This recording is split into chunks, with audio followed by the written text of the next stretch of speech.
سورہ بنی اسرائیل ہماری نماز فجر میں شروع ہے۔ آج آیہ مبارکہ نمبر 94 سے لے کر آیہ مبارکہ نمبر 100 تک تلاوت قرآن عظیم ہوئی ہے۔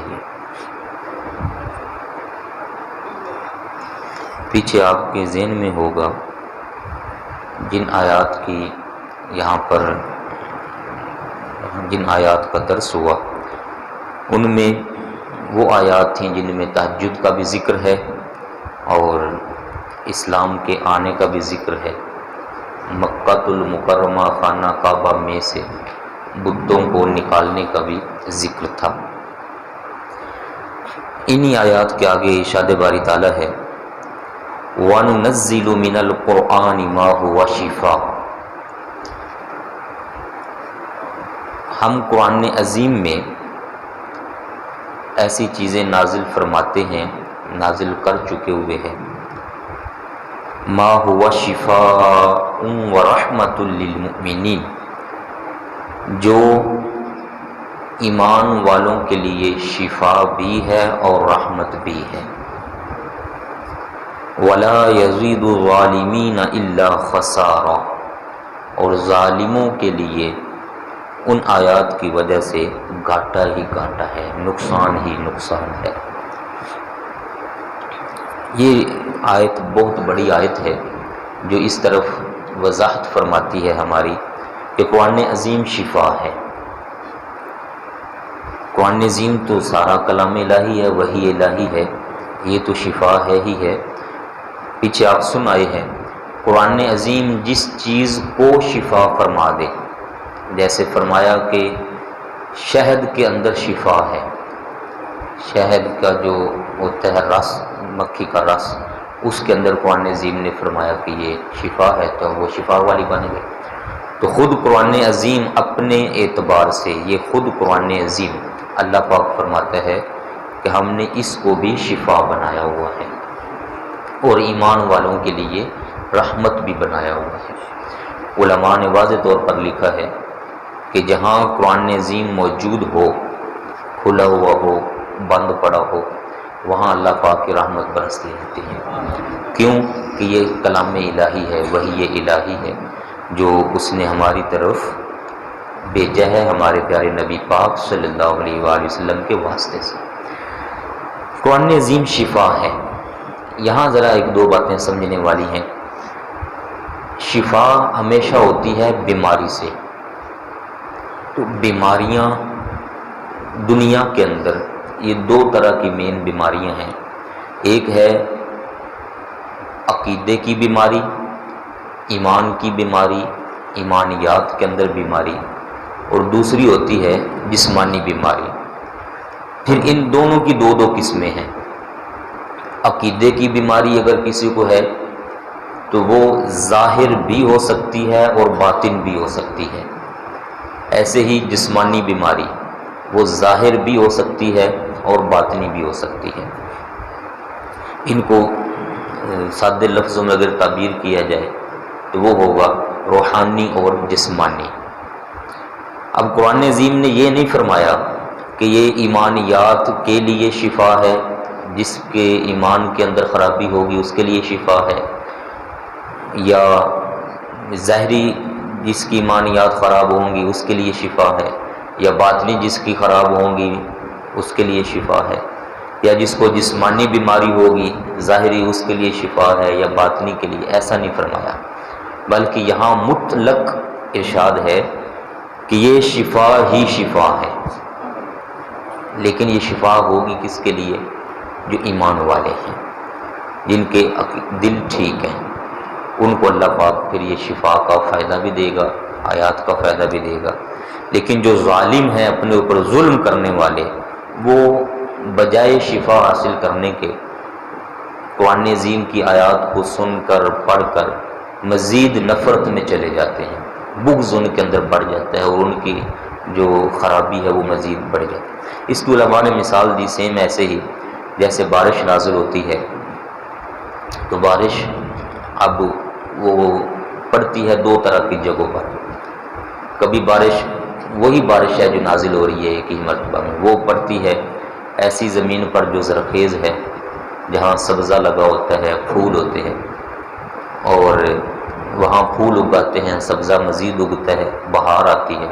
لیکن وہی بارش جب پڑتی ہے روڑی پر، گندگی کے ڈھیر پر، تو اس کے اندر سے بدبویں اور آنا شروع ہو جاتی ہیں، جو اس کے اندر غلاظت ہوتی ہے وہ اور کھل کر باہر آ جاتی ہے.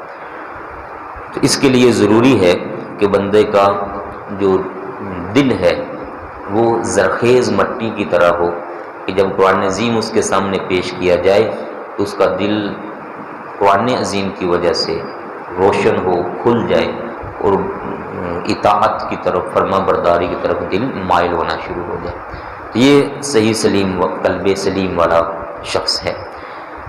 اب اگر آپ وہاں آ جائیں تو واضح ہے کئی لوگ وہ تھے جو پہلے کفر میں تھے، جب انہوں نے قرآن عظیم سنا، سیکھا، سمجھا تو اللہ پاک نے ان کو کفر سے ہدایت نصیب فرما دی، تو ایمانیات ان کے درست ہو گئے.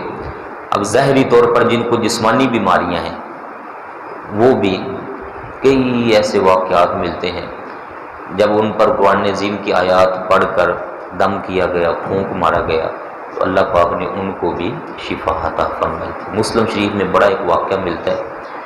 ایک علاقے کے اندر صحابہ کرام علیہ رضوان سفر پر تھے، تو بستی میں گئے، بستی والوں سے کہا یار ہم مسافر ہیں تو ہمیں اپنا مہمان بنا لو.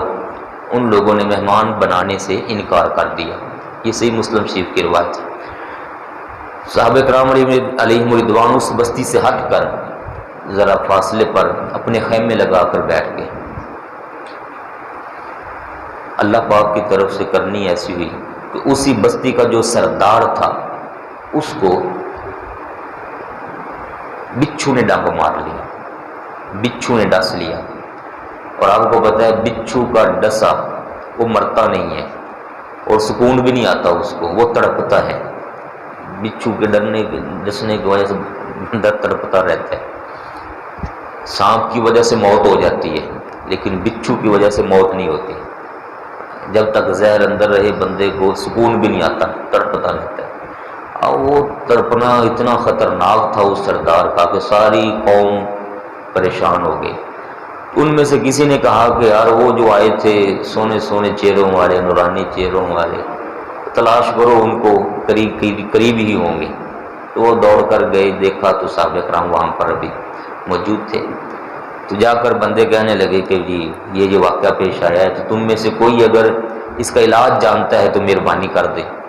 تو آگے سے فرمانے لگے صحابہ کرام علیہ رضوان، جب ہم نے خود تمہیں کہا تھا کہ ہمیں مہمان بنا لو تب تو تم لوگوں نے مہمان بنایا نہیں، اب ہمارے پیچھے آ گئے. تو کہنے لگے کہ ہم آپ کو اس کا کچھ نہ کچھ عوض دے دیں گے، جو آپ علاج کرو گے اس کا عوض دے دیں گے تو مہربانی فرمائیں. تو ان صحابہ میں سے ایک صحابی رضی اللہ تعالیٰ عنہ ساتھ چلے گئے. جب وہاں پہنچے دیکھا تو وہ ویسے ہی تڑپ رہا ہے اور سکون کوئی نہیں اس کو. تو انہوں نے سورہ فاتحہ شریف پڑھ کر اس حصے پر دم فرما دیا. اور دم بھی اس طرح سے کیا کہ جب پھونک ماری نا تو اس میں اپنے لعاب کے کچھ چھینٹے وہ اس کے اس حصے پر پھینکے، ایسے کر کے جس میں ایک پھوار سی نکلتی ہے زبان سے. تو بس اتنا کرنے کی دیر تھی کہ اللہ پاک نے اس بندے کو شفا عطا فرما دی، وہ صحیح ہو کے بیٹھ گئے. اس کے بدلے میں پھر انہوں نے بکریوں کا ایک اچھا ریوڑ دیا. ایک روایت میں تشریح کے اندر 30 بکریوں کا ذکر ملتا ہے. وہ سردار ٹھیک ہو گیا ہمارا، تو سردار کی زندگی اور یہ سکون اس کو مل جانا یہ بکریوں کے مقابلے میں کچھ بھی نہیں ہے. تو جب بکریاں دے دی اب انہوں نے وہ بکریاں آگے لگائی ہوئی ہے، ہانکتے ہوئے لے آئے صحابہ کرام کے مجمع میں. اب آگے صحابہ کرام علیہ رضوان ہے تو وہ کہنے لگے کہ یہ تو جائز ہی نہیں ہے ہمارے لیے لینا، کیونکہ قرآن عظیم پڑھ کر اس کا عوض لیا ہے ہم نے، تو یہ تو ہم نہیں کھائیں گے. تو وہ کہنے لگے کہ یار ہم نے کوئی یہ طے تو نہیں کیا تھا کہ ہمیں پہلے اتنی بکریاں ملنی چاہیے، اتنی ملنی. انہوں نے کہا تھا تم علاج کرو تم اس کا عوض دیں گے. تو علاج کے بدلے میں عوض ہوتا ہے، جیسے عام حکیم لیتے ہیں، تو کہنے لگے عام حکیموں کی بات اور ہے، قرآن عظیم پڑھ کر یہ عوض لینا تو یہ تو اور بات ہے۔ تو انہوں نے کہا چلو پھر ٹھیک ہے، ہم ان کو استعمال نہیں کرتے، یہ بکریاں ایسی لے چلتے ہیں۔ اگر تو مدینہ پاک پہنچتے ہیں، نبی کریم صلی اللہ علیہ وآلہ وسلم سے ہم پوچھیں گے اگر تو یہ جائز ہوئی ہمارے لیے تو ہم رکھ لیں گے، ورنہ واپس آ کر ان جن کی ہیں ان کو واپس دے دیں گے۔ جب وہاں پہنچے مدینہ طیبہ شریف، سارا واقعہ کریم آقا صلی اللہ علیہ وآلہ وسلم کے سامنے پیش کیا، تو آپ صلی اللہ علیہ وآلہ وسلم فرمانے لگے کہ تم نے پڑھا کیا تھا؟ انہوں نے عرض کی کہ حضور میں نے سورہ فاتحہ شریف پڑھی تھی۔ آپ نے فرمایا کہ آپ کو پتہ کیسے چلا کہ فاتحہ شریف میں شفا ہے؟ تو وہ عرض کرتے لگے کہ حضور یہ آپ ہی نے فرمایا ہوا ہے کہ اس کے اندر شفا ہے۔ تو فرمایا تو میں نے ہے نا، تو ان بکریوں کو اندر جو میرا حصہ بنتا ہے میرا حصہ بھی نکالو۔ یہ آپ صلی اللہ علیہ وآلہ وسلم نے مزاح فرمایا۔ تو اس پر صحابہ کرام نے عرض کی یا رسول اللہ صلی اللہ علیہ وسلم ہم اسی لیے وہ لے کر آئے ہیں یہاں پر کہ پوچھ سکیں کہ یہ جائز ہے کہ نہیں ہے۔ آپ صلی اللہ علیہ وآلہ وسلم فرمانے لگے کہ جن چیزوں پر معاوضہ لیا جاتا ہے، بدلہ لیا جاتا ہے، ان چیزوں میں سب سے بہترین بدلہ لینے کے قابل چیز تو قرآن عظیم ہے۔ اب یہ بدلہ کس سے لینا ہوتا ہے، اس کے آگے پھر علماء نے دو تشریحیں کر دی کہ ایک بندے کا بدلہ ہے کہ یہ بدلہ لے لے اس کا ڈائریکٹ اللہ تبارک و تعالیٰ سے، تو وہ ثواب کی شکل میں مل جائے گا، درجات کی شکل میں مل جائے گا۔ اور اگر اس کا بدلہ لے لے گا حکیم جیسے کرتے ہیں، طبیب کرتے ہیں دم کر کے، تو فرمایا اس کے بدلے تمہیں بدلہ یہاں سے ہی مل جائے گا ظاہری طور پر۔ اس میں پھر آگے دو تشریحیں وضاحت کے ساتھ آئیں کہ اگر دم کرنے سے پہلے ڈیل کر لی جائے کہ میں نے اس کے بدلے میں یہ کرنا ہے، یہ لینا ہے، تو اس سے قرآن و حدیث کے اندر بھی تشریحات کے اندر بھی منع فرمایا گیا کہ معاوضہ معین نہ کیا جائے کہ میں نے یہ لینا ہے اس کے بدلے۔ ہاں اگر دم وغیرہ کیا جائے اور اس کے عوض میں کوئی شخص اپنی خوشی سے جتنا بھی دے دے تو وہ اس کی طرف سے حقیقت میں ہدیہ ہوگا جو لینا بندے کے لیے قبول ہے، اس میں کسی قسم کی قباحت نہیں ہے۔ یہ اس کے تحت میں نے واقعہ سنا ہے۔ تو یہ ظاہری جو بیماریاں ہوتی ہیں ان سے بھی اللہ پاک قرآن عظیم کے ذریعے شفا عطا فرماتے ہیں۔ خود ہمارے پیارے نبی کریم صلی اللہ علیہ وآلہ وسلم آخری دونوں صورتیں قل اعوذ برب الفلق اور قل اعوذ برب الناس، یہ آپ اپنے دست مبارک پر پڑھ کے تو جہاں تک جسم اقدس پر ہاتھ پھیرنا ممکن ہوتا آپ صلی اللہ علیہ وسلم ہاتھ پھیرا کرتے تھے اپنے جسم مبارک پر۔ اما جان عائشہ صدیقہ رضی اللہ تعالیٰ فرماتی ہیں جب آخری ایام تھے تو علالت کے دنوں میں میں پڑھا کرتی تھی یہ صورتیں، اور آپ صلی اللہ علیہ وآلہ وسلم ہی کے دست مبارک پر پھونک مار کے تو آپ ہی کا دست مبارک اٹھا کے آپ کے جسم مبارک پر پھیر دیا کرتی تھی۔ بچوں کو یہ سکھائی جاتی تھی، پڑھائی جاتی تھی، اور ساروں کو تھا کہ یہ پڑھ کر اپنے اوپر دم کیا کرو۔ دم کا معنی ہوتا ہے پھونک مارنا، یہ فارسی زبان کا لفظ ہے، عربی میں نفخہ کہتے ہیں اور فارسی میں دم، اردو میں آ جائیں تو پھونک ہے۔ آیت پڑھی، یہی دم ہے، یہی نفخہ ہے اور یہی پھونک ہے۔ یہی نفخہ ہوگا جو میدان حشر، یہ قیامت برپا ہونے کے وقت نفخہ اولا اور نفخہ ثانیہ، فرشتہ سینگ کے اندر پھونک مارے گا جو آواز نکلے گی، جس کو نفخہ اولا اور نفخہ ثانیہ کہا جاتا ہے، جس پر پھر قیامت برپا ہونی ہے۔ تو قرآن عظیم ہر طرح کی بیماری کے لیے شفا ہی شفا ہے، لیکن شفا اس کو ملے گی جو صحیح طور پر واقعی شفا مان لیتا ہے، اور اگر مانے گا نہیں تو وہ خسارے میں جائے گا، جیسے کہ کئی منافقوں کے واقعات ہمارے سامنے ہیں اور کئی کافروں کے واقعات ہسٹری کے اندر، تاریخ کے اندر موجود ہیں۔ تو اللہ تعالیٰ کا ارشاد عظیم ہے کہ ہم نے یہ رحمت اور شفا بنائی ہوئی ہے۔ اس میں ایک اور چیز میں ذکر کر دوں چونکہ مسئلہ بیچ میں آ گیا یہ دم کا، کریم آقا صلی اللہ علیہ وآلہ وسلم نے اس دور کے اندر جب کہ ابھی اسلام آیا تھا اور لوگوں کا رجحان کافی حد تک یہ کاہنوں اور نجومیوں کی طرف ہوا کرتا تھا، تو آپ نے منع فرما دیا تھا کاہنوں اور نجومیوں کے پاس جانے سے، اور یہاں تک فرمایا کہ جس نے یہ دم یا گانڈے، یہ جو گریں لگاتے ہیں، یہ کروائیں، اس نے اللہ تبارک و تعالیٰ کی ذات کے ساتھ شریک ٹھہرایا، اس نے شرک کیا۔ یہ آپ نے اس دور میں فرمایا، تو بڑے سخت احکام میں لوگ نجومیوں کے پاس جانے سے رکنا شروع ہو گئے۔ ایک صحابی اور ایک صحابیہ وہ حاضر ہوئے کریم آقا صلی اللہ علیہ وآلہ وسلم کی بارگاہ میں، انہوں نے آ کے عرض کی کہ یا رسول اللہ صلی اللہ علیہ وسلم، ہمارے پاس ایک دم ہے جو ہم پہلے کیا کرتے ہیں بچوں کو بھی، اور برس کی مرض سے بھی ہم کرتے تھے، تو اب جیسے آپ نے فرمایا تو ہم اس سے رک جائیں؟ آپ نے فرمایا جو تم پڑھتے ہو وہ کلمات میرے سامنے لاؤ، تو انہوں نے وہ کلمات ذکر کیے، تو آپ صلی اللہ علیہ وآلہ وسلم فرمانے لگے ان میں کوئی حرج نہیں ہے، کیونکہ ان کے اندر کسی قسم کا کفریہ یا شرکیہ جملہ موجود نہیں ہے۔ وہی مسئلہ آج بھی موجود ہے کہ ہر ایسا شخص جو غلط کام کرتا ہے، غلط علم کے ذریعے کرتا ہے، کالا علم کرتا ہے، یا کچھ ایسے جملے بیچ میں استعمال کرتا ہے جو بے دینی والے جملے ہیں، تو یہ اس بندے کے لیے کرنا بھی جائز نہیں، اور جو اس کے پاس جاتا ہے کرواتا ہے یہ کروانا بھی جائز نہیں ہے، بلکہ یہ حرام ہوگا۔ اور ایسے جو لوگ ہوتے ہیں پھر ان کا سب سے پہلے نمبر پر ذہن خراب ہوتا ہے، عقیدہ خراب ہو جاتا ہے۔ ہاں اگر قرآن عظیم کی طرف آیا جائے اور قرآن عظیم کی آیات طیبات سے بندہ اپنے آپ کو دم بھی کروائے اور پھونک بھی مروائے، خود دم اپنے آپ کو کر لے، تو کوئی کسی قسم کی قباحت نہیں ہے، یہ سارے معاملات جائز ہیں۔ ان ساروں کے باوجود بندے کا عقیدہ، نظریہ، ایمان وہ کیا ہونا چاہیے؟ شفا کون دے گا؟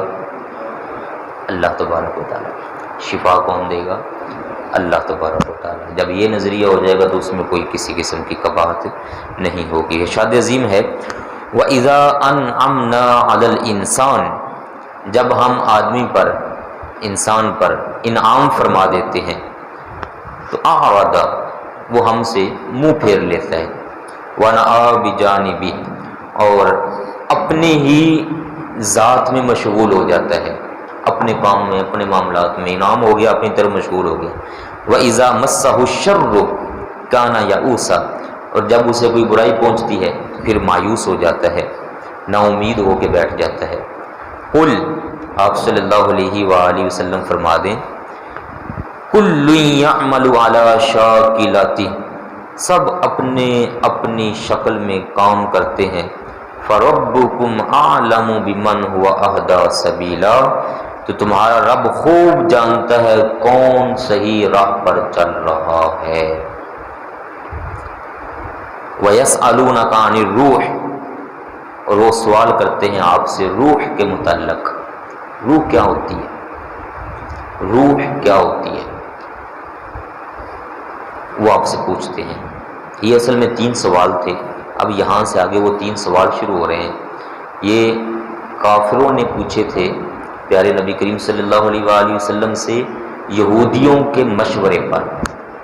یہ جو مکہ شریف کے کافر تھے، یہ چونکہ اپنے آپ کو پریشان کیے ہوئے تھے، تو پتہ نہیں آپ صلی اللہ علیہ وآلہ وسلم سچے نبی ہیں یا نہیں ہیں، تو ان کا آنا جانا لگا رہتا تھا یہودیوں کے پاس۔ یہودیوں نے ان سے کہا تھا کہ تم نبی کریم صلی اللہ علیہ وآلہ وسلم سے 3 سوال پوچھو، اگر تو وہ ان تینوں سوالوں کا جواب صحیح دے لیں تو تم سمجھ جانا کہ وہ سچے نبی ہیں۔ ان میں سے پہلا سوال یہ تھا کہ تم سوال کرنا روح کیا ہوتی ہے، دوسرا سوال کرنا اصحاب کہف کا واقعہ کیا ہے، وہ کون تھے، کیا تھے، کیسے ان کا معاملہ ہوا، اور تیسرا سوال کرنا کہ حضرت ذوالقرنین علیہ السلام ان کا واقعہ کیا ہے، وہ کیا تھے۔ تو اب یہ وہ ان تینوں سوالوں میں سے پہلا سوال ہے یہاں پر، اس کا جواب صرف ایک ہی آیت میں دیا گیا۔ انہوں نے پوچھا وَيَسْأَلُونَكَ عَنِ الرُّوحِ، روح کیا ہوتی ہے؟ تو آپ صلی اللہ علیہ وآلہ وسلم سے اللہ پاک نے فرمایا قُل، آپ صلی اللہ علیہ وآلہ وسلم ان کو جواب عطا فرمائیں الروح من امر ربی، روح میرے رب کا حکم ہے، میرے رب کا حکم ہے۔ وما اوتیتم من العلم الا قلیلا، اور تمہیں روح کے متعلق نہیں بتایا گیا سوائے صرف تھوڑی سی بات کے، بس اتنا بتا دیا گیا کہ روح یہ اللہ تعالیٰ کا ایک حکم ہے۔ اب روح کبھی کسی نے دیکھی نہیں ہے، روح نظر نہیں آتی ہے بندے کے اندر، لیکن کسی کو نظر نہیں آتی۔ یہ ہم حرکت کر رہے ہیں تو سمجھ سکتے ہیں کہ روح ہے اندر، لیکن نظر نہیں آتی ہے۔ بندے کے اندر سے روح نکل کے چلی جاتی ہے، پھر بھی نظر نہیں آتی، اور بندہ اس روح کی وجہ سے چل پھر رہا ہے۔ طاقتیں ہیں ساری، اندر سے روح نکل جائے تو بندہ یہ جسم پڑا ہوا ہے بغیر کسی جان کے اور بغیر کسی طاقت کے پڑا ہوتا ہے۔ تو روح کو پاکیزہ رکھنے کے لیے بندے کو ذکر الہی کرنا چاہیے۔ روح کی غذا وہ یاد الہی ہے۔ روح کی غذا یہ کھانے نہیں ہے، یہ جو کھانا ہوتا ہے نا، غذائیں، روٹی، پانی، سیب اور یہ فروٹ، یہ اصل میں روح کی غذا نہیں ہے، یہ جسم کی غذا ہے۔ جسم کو صحیح رکھنے کے لیے ان غذاؤں کی ضرورت پڑتی ہے، اور روح کو کامل اعلیٰ سے اعلیٰ درجے پر رکھنے کے لیے اللہ تبارک و تعالیٰ کی یاد کی ذکر پڑتی ہے، یاد کی ضرورت پڑتی ہے، اور وہ قرآن عظیم میں بھی رکھی ہوئی ہے، آقا پاک کی یاد میں بھی رکھی ہوئی ہے، اور خود ذکر الہی کے اندر بھی رکھی ہوئی ہے۔ یہ جو فرمایا نا الا بذکر اللہ تطمئن القلوب، روح کا تعلق بنیادی طور پر دل کے ساتھ ہے، اور دلوں کا جو مین مرکز ہے وہ روح، اللہ پاک فرماتا ہے اس کا سارا سکون اور اس کا سارا چین وہ ہم نے اپنی یاد کے اندر رکھا ہوا ہے۔ اس کو ذکر کہا جاتا ہے، بذکر اللہ۔ اب ذکر کی کئی اقسام ہیں، قرآن عظیم بھی ذکر ہے، نماز بھی ذکر ہے، درود پاک بھی ذکر ہے، اور تسبیحات بھی ذکر ہے، اللہ اللہ بھی ذکر ہے، لا الہ الا اللہ بھی ذکر ہے، اور سارے ذکروں میں سب سے افضل ذکر کریم آقا صلی اللہ علیہ وآلہ وسلم نے لا الہ الا اللہ کو قرار دیا تھا۔ اور جو ہم پڑھتے ہیں کلمہ شریف کے اندر بھی اور نماز کے بعد بھی یہ ہم تھوڑا سا ذکر کر لیتے ہیں کہ اللہ پاک ہماری روح کو تازگی عطا فرمائے اور اس کو مزید نورانیت نصیب فرما دے۔ تو روح کے لیے، روح کی ترقی کے لیے ہمیں اس طرف توجہ رکھنی چاہیے۔ جس بندے کا ذکر کم ہو جاتا ہے اس کی روح مردہ ہو جایا کرتی ہے، اور روح کو مردہ ہونے سے بچانے کے لیے، میلا ہونے سے بچانے کے لیے بندے کو چاہیے ذکر کثرت سے کیا کرے۔ آتے جاتے ایک بزرگ تھے، میں نے ان کا پڑھا کہ وہ جب یہ خط کروایا کرتے تھے نا، یہ مونچھیں وغیرہ سیٹ کروانا، تو نائی کے پاس جب جاتے خط کروانے کے لیے تو ان کے ہونٹ تب بھی نہیں رکتے تھے، وہ تب بھی ذکر کرتے رہتے تھے۔ تو حمام کے جو تھے نائی صاحب وہ کہنے لگے کہ اللہ کا نام مانو، ایک منٹ کے لیے اپنے ہونٹوں کو روک تاکہ میں یہ آپ کا خط صحیح طریقے سے کر سکوں، میں ادھر سے اپنا ذکر روک لوں اور ادھر میری موت واقع ہو جائے تو میں غافلوں کی موت مر جاؤں گا۔ اس وقت بھی وہ کہتے تھے کہ ٹک شک لگتا ہے، چھوٹا موٹا لگنے دو، میں اللہ پاک کے ذکر سے اپنے آپ کو روک نہیں سکتا۔ ایسے ایسے بزرگ بھی گزرے ہیں۔ امام غزالی نے اس یاد کی، ذکر الہی کی 4 قسمیں بیان فرمائی ہوئی ہیں۔ یہ ایک وقت ایسا ہوتا ہے بندے پر جب وہ ذکر کرتا ہے تو اس کو پتہ ہی نہیں ہوتا میں کیا کر رہا ہوں، یہ ابتدائی مرحلہ ہے۔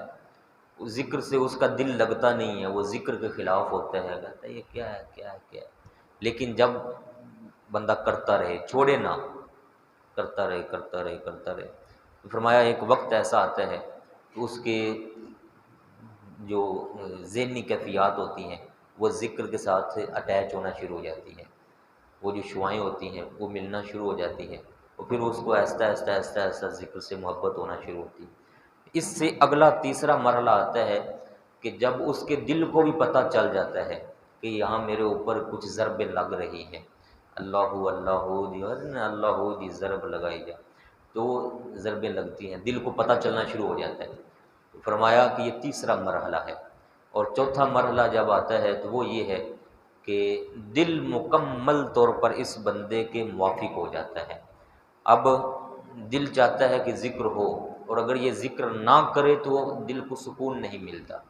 فرمایا یہ چوتھا مرحلہ جب آتا ہے، اس میں اگر یہ بندہ استقامت دکھا دے تو ایسا بھی وقت آتا ہے کہ بندے کی زبان چپ ہو جاتی ہے، بند ہو جاتی ہے، لیکن دل پھر بھی ذکر کرتا رہتا ہے۔ تو اس درجے پر پہنچنے کے لیے محنت ہے۔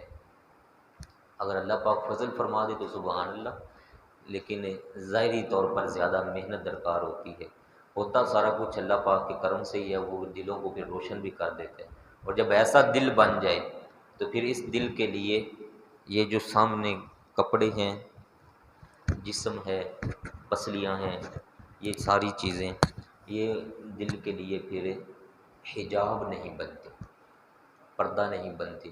وہ دل پھر اللہ پاک کے نور کی وجہ سے روشن ہو جایا کرتا ہے۔ جب بندہ ایسے سامنے آ کے بیٹھتا ہے تو دل دیکھ لیتا ہے کہ یہ بندہ کیا ہے۔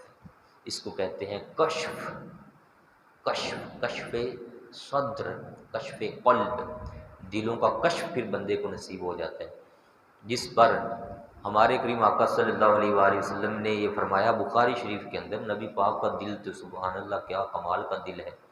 آپ صلی اللہ علیہ وآلہ وسلم نے فرمایا تھا تنام عینایا ولا ینام قلبی، آپ نے فرمایا کہ میری آنکھیں سو جاتی ہیں، میرا دل جاگتا رہتا ہے۔